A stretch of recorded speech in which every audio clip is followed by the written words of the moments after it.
Yo, Terrell in the Cut. We back again with another reaction video, and today we finna react to this man getting beat up over a cigarette. So make sure y'all like and subscribe and hit that bell, man. My EP now dropping Thanksgiving, so y'all stay tuned with that. And I got a single releasing next Friday. But other than that, let's get straight into this video, man.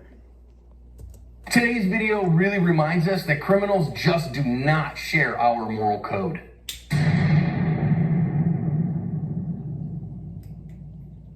Hi friends, welcome to today's lesson here at Active Self-Protection. I'm your host, John Correa. Today's video comes to us from the Bronx in New York. Today's video is brought to us by Mantis. The Mantis family of products is integral to ASP staff building handgun and carbine skills and are your most economical and fastest path to improvement in your skills too. Whether you choose the X10, the Laser Academy, the Blackbeard, or use them all in concert, they will help your practice be more effective, efficient, and fun. Go check them out, pick up a unit, and thank them for sponsoring today's video. Two guys here having an argument, and I don't know what it's about. They don't say, but you see the older guy's kind of got his cane up there, and as they're talking, he's kind of giving him a hard time, and you see the younger guy, he drills him instead, and he responds to those verbal things with fists, throws his drink at him, kicks him in the face, and then walks off. The elderly man here was hurt okay. He did make it, and he's all right. The other guy, they did end up arresting him and charging him with assault and disorderly conduct. Yeah, you ain't have to do that bad like that, like, regardless of what the situation is, for your ass was tweaking that, that's an old man, he can't, he ain't got the strength like he used to have, you bogus as hell, That's somebody grandpa, nigga. That's somebody daddy, folk. That's somebody uncle, folk. You tweaking. Think about lessons here. Man, I hate these kinds of outcomes. We do talk about a lifestyle de-escalation, escape, and evasion over on the Extra channel in some more depth. So hit the link in the description for more there. I know this is difficult, but I want everybody here to be sure that they don't feel like they have to be social enforcers. I know plenty of people who think, well, you know, you got to tell people that they're wrong and make sure that they do the right thing and whatever. But I would encourage you instead to live a lifestyle of de-escalation. He socked that nigga over a cigarette. I'm not even lying. He socked that nigga over a cigarette. He was having a bad day, and he was just going around asking motherfuckers, do they got a cigarette and shit so he could cool off. And it just so happened that he got to him, and he said, nah, fuck. He ain't got no cigarette, so he popped his ass, fuck. He ain't like that shit.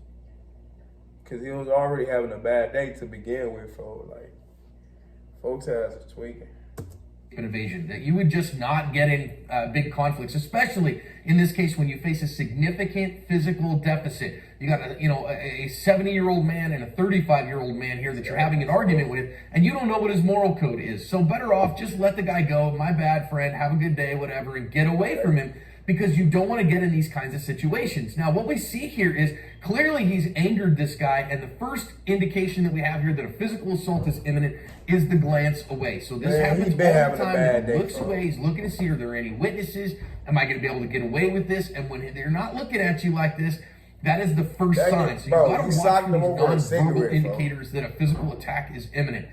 And again, the glance away, a target glance is another one. Body grooming is another one. You see somebody wiping their face or putting their hands through their hair. Stuff like that is definitely an indicator. But you see him look away. He's got one more. Look at the weight shift. So you saw him look away and then back onto his back foot with the weight shift. That weight shift is the second one that we see in this particular instance. And when you see those kinds of things, you cannot leave somebody inside your reactionary gap. You must get some space and get those hands up in that open palms, hands out, fingers splayed, hands up, protecting your head and neck position. That looks like a very, a good position, a very submissive one, but good defensively. Because otherwise, it's inside your easy motion barrier. When this punch comes like it does right here, there's nothing you're going to do to be able to stop that. Our victim here did try to pick his hands up and put it away. Bro, and then the old man, he could have whacked his ass with the cane and shit. You had a cane in your hand, my guy. So it's like, all that could have been prevented for. You could have, you feel me? You could have swung that motherfucker. You tweaking, folks. The old man was kind of tweaking too, folks. get in the way, but because his hands were down at his side, he didn't have enough time. When he's inside your reactionary gap like that, you gotta have your hands up between you. Hey, man, I'm sorry, you know, I apologize. Let me get out of your face, or let me buy you a beer or something like that if you're in that kind of environment. Because otherwise, you're going to end up victimized. And this is assault. This is, I mean, it's immoral. This is terrible and wrong. And he bears 100% responsibility for that. Adults handle problems with words, word problems with words, not like this. Now, this tells me right here, he throws his drink at him like this. This tells me this was social violence, that there was some kind of a social thing between them, that this guy was trying to enforce or tell him, you know, he had to do something or something like that. And our attacker here took personal offense to it. And therefore, that makes this social violence, that our victim crossed some kind of social boundary, and now he's got to pay a price for this. He told me he got Can't tell you enough. Stay away from this. Even if you are big and bad in a fight, not what you would do. Now, of course, the kick that shows up here, I don't understand why the district attorney didn't charge this as aggravated assault, because kicking a downed opponent, especially an elderly one, with a shod foot like that is highly likely to cause death or great bodily harm. So at this point, this is a deadly force encounter, quite frankly. Now, of course, if our victim is carrying a firearm, does he have the wherewithal, the time, the ability to draw that firearm? I kind of doubt it. He's got to deal with the problem that he's facing right in front of him. Once he does this, he's going to wander off, and that threat, thankfully, is going to mitigate. But somebody else seeing this here, that is definitely, you know, again, rising to the level of great bodily harm for sure, if not death. That old man should have whacked his ass with that cane. To de-escalate, Man, I would have whacked his ass. I would have cannot de-escalate, or if you cannot escape out of the problem, the old man should have. But that's the end of this video, man. So, you know what I'm saying? Make sure y'all like and subscribe and hit that bell. Share this video, man. I love y'all, and I'll see y'all next time, man.